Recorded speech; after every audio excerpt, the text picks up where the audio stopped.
They set the janitor up as a joke on a blind date, but the female CEO's words left everyone in tears. The soft hum of a floor buffer echoed down the empty marble hallway of Sterling Enterprises long after the office lights had dimmed. The night shift janitor, Henry Blake, moved methodically, his tired eyes fixed on the streaks of reflection under the harsh glow. He had worked there for nearly 12 years. Quiet, unnoticed, invisible to the hundreds of employees who walked past him daily. To most, Henry was just another man in a faded uniform pushing a mop. But beneath that uniform was a story no one cared to ask about. A story of loss, resilience, and quiet dignity. If you believe that kindness and second chances can still change lives, please take a moment to like, comment, share, and subscribe to this channel.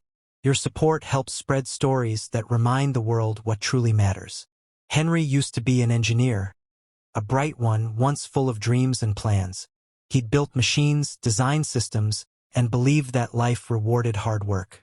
But that was before tragedy struck.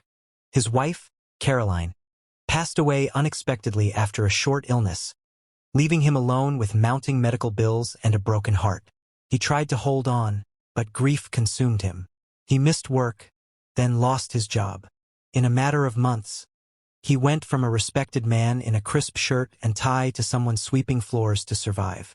Most employees at Sterling Enterprises didn't even know his name. Some were polite, offering a quick nod or smile, but most treated him like he was part of the furniture. Except for a few young employees from marketing who thought it was funny to make jokes at his expense. To them, Henry was harmless, a kind man with too much humility to fight back. One Friday evening, as laughter echoed from the break room, a group of them came up with an idea that would later haunt them all. "Let's set Henry up on a blind date," one of them snickered. "We'll tell him someone from another department's interested in him. It'll be hilarious." They all laughed. "Who?" another asked.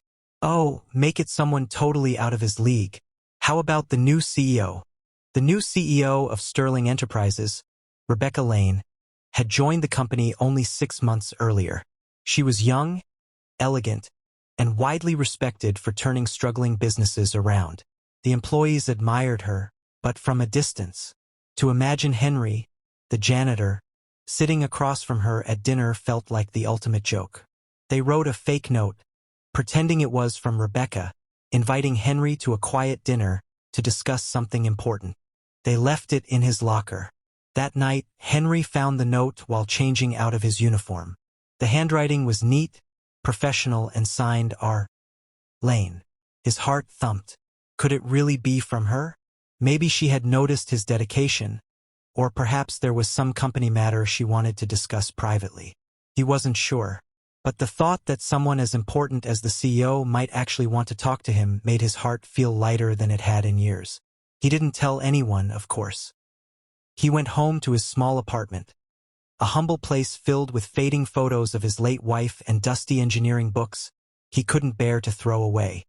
He shaved carefully, ironed his only decent shirt, and polished the shoes he rarely wore. For the first time in a long time, he looked in the mirror and saw not just a janitor, but the man he used to be. The next evening, he arrived at the upscale restaurant written on the note. Early, nervous, hopeful. He waited by the window table, hands trembling slightly as he checked the time. Minutes passed. Then laughter drifted in from the entrance. A group of employees from Sterling Enterprises walked in, dressed casually but smirking. They spotted him. Some tried to stifle their laughter. Others pulled out their phones. "He actually came," one whispered. When Henry realized what was happening, when he saw no one from management, no CEO, no official meeting, his face fell. The room felt smaller, the air heavier. He stood up quietly, his chair scraping the floor. The restaurant went silent for a moment as people watched him leave, his kind eyes dimmed by embarrassment. But what no one expected was that Rebecca Lane herself happened to be at the same restaurant that night. She was seated a few tables away, reviewing documents on her tablet, when she noticed the commotion. She recognized Henry immediately, the janitor who always greeted her with a polite nod and held the elevator door every morning. She'd seen him countless times but never really seen him until that moment. She watched him walk out of the restaurant, shoulders slumped, while a group of her own employees laughed. Something inside her tightened. The next morning, a quiet storm swept through Sterling Enterprises. Rebecca called a meeting, all departments, no exceptions. The staff gathered in the large conference room, murmuring nervously. Henry, as usual, arrived early, mopping the floors in the hallway outside. When she noticed him there, she called him in. "Mr. Blake," she said softly, "please join us." Confused, he wiped his hands on his uniform and entered. Rebecca stood at the front of the room, her gaze sharp but calm. "Before we begin," she said, "I want to tell you all about something that happened last night." The room grew still.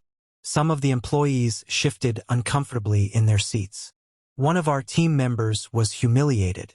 A kind, hard-working man who has served this company faithfully for over a decade was made the target of a cruel prank. Her voice trembled slightly, not with anger, but emotion. "That man is Mr. Henry Blake." Henry froze. He wanted to disappear. He didn't want pity or attention. But Rebecca's next words changed everything. "What many of you don't know," she continued, "is that before working here, Henry was a mechanical engineer who once helped design automation systems for manufacturing plants across the state. After losing his wife, he fell on hard times but never lost his integrity. While some of us sit behind desks chasing success, Henry quietly keeps this building running, without complaint, without recognition. Last night, some of you mocked him for being who he is. But I see something very different." The room was silent now. Even the ones who'd laughed the loudest stared at their shoes. "I see a man who knows the meaning of perseverance, humility, and grace," Rebecca said, her voice steady but emotional. "And if anyone here thinks that title or income defines worth, you're in the wrong company." She turned to Henry. "Mr. Blake," she said softly, "I owe you an apology. On behalf of this entire organization, I want to say I am truly sorry for what happened." Tears welled in her eyes. "You deserve better from all of us." Henry tried to speak, but his voice broke. The room erupted into applause.